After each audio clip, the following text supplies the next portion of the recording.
The Little Red Lighthouse and the Great Gray Bridge.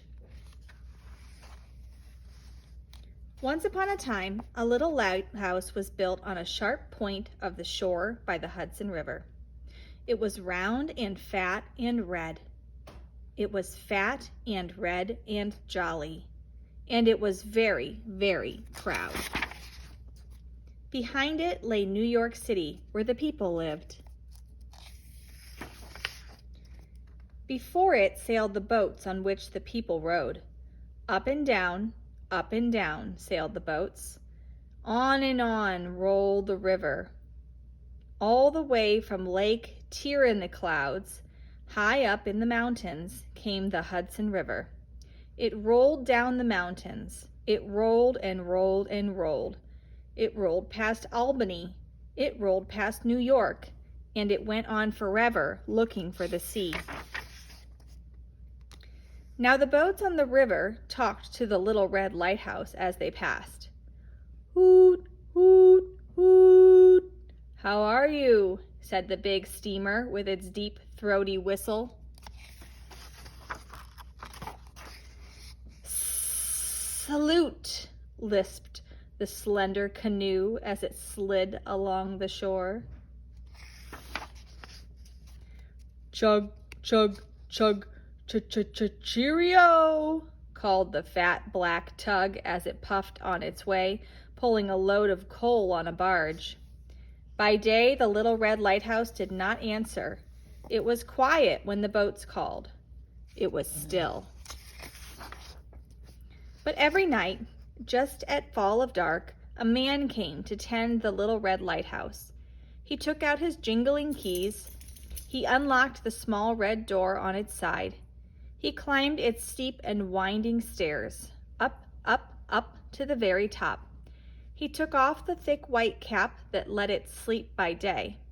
He turned on the gas with a funny small black key. Up, up, up flowed the gas from the 6 red tanks below. Then the Little Red Lighthouse spoke out plainly. Flash, flash, flash. 1 second on, 2 seconds off. Look out! Watch me! Danger, danger, danger! Watch my rocks! Keep away! Flash, flash, flash! It felt big and useful and important. What would the boats do without me, it thought. It felt very, very proud. The boats saw the light and were safe. The boats saw it and they kept to the channel. The boats were grateful to the Little Red Lighthouse. Sometimes a fog crept up on the river. The man came to wind up a big black clock inside the Little Red Lighthouse. He wound and wound and wound it. The clock was joined to an iron bell outside.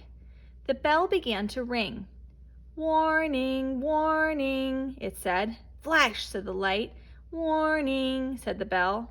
The Little Red Lighthouse had 2 voices then. Each day it felt bigger and prouder. Why, I am the master of the river, it thought. Then one day a gang of workmen came and began to dig. They dug and dug and dug. By and by, great steel girders began to rise up against the sky. A big group of men were carried over the Hudson on a barge.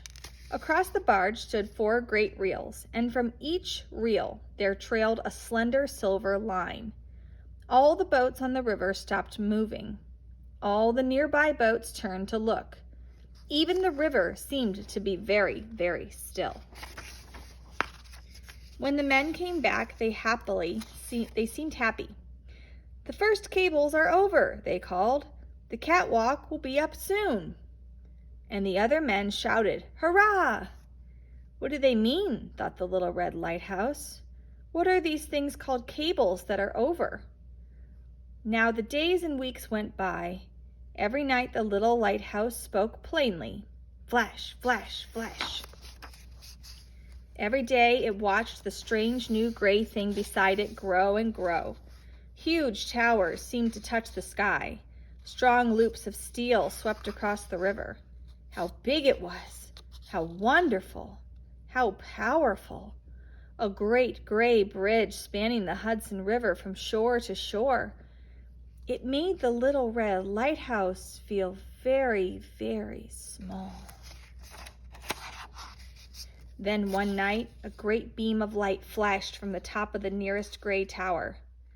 Flash, turn, flash.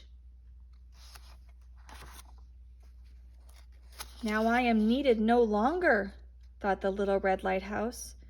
My light is so little and this one is so big. Perhaps they will give me up. Perhaps they will tear me down. Perhaps they will forget to turn my light on. That night it stood waiting and waiting. It felt glum and anxious and queer. The night grew darker and darker. Why did the man not come? The little red lighthouse could neither speak nor shine. Then, in the middle of the night, there came a storm. The wind moaned. The waves beat against the shore. A thick fog crept over the river and tried to clutch the boats one by one. The fat black tug was coming back from Albany. It was caught and blinded by the fog. It looked for the little red lighthouse, but it could not find it. It listened for the bell, but it could not hear it. So thick was the fog, it could not see the light flashing high up from the great gray bridge. Crash, crash, crash. The fat black tug ran upon the rocks and lay wrecked and broken. Then the great gray bridge called to the little red lighthouse. Little brother, where is your light? Am I brother of yours, bridge? Wondered the lighthouse. Your light was so bright that I thought mine was needed no more. I call to the airplanes, cried the bridge. I flash to the ships of the air. But you are still master of the river. Quick, let your light shine again. Each to his own place, little brother. So the little red lighthouse tried to shine once more, but though it tried and tried and tried, it could not turn itself on. This is the end of me, it thought. This is really the end. My man will not come. I cannot turn myself on. Very likely I shall never shine again. Dark and silent it stood, and it was very, very sad. But at last it heard the door opening far below. At last it heard steps rushing up the stairs. Why, here was the man hurrying to tend it. Where have you been, man? I thought you were never coming. Oh, those boys, they stole my keys. This will never happen again. Now the little red lighthouse knew that it was needed. The bridge wanted it. The man wanted it. The ships must still need it. It sent a long, bright, flashing ray out into the night. 1 second on, 2 seconds off. Flash, flash, flash. Look out! Danger! Watch me, it called. Soon its bell was booming out too. Warning, warning, it cried. The little red lighthouse still had work to do, and it was glad. And now, beside the great beacon of the bridge, the small beam of the lighthouse still flashes. Beside the towering gray bridge, the lighthouse still bravely stands. Though it knows now that it is little, it is still very, very proud. And every day, the people who go up Riverside Drive in New York City turn to look at it, for there they both are, the great gray bridge and the little red lighthouse. If you don't believe it, go see for yourselves.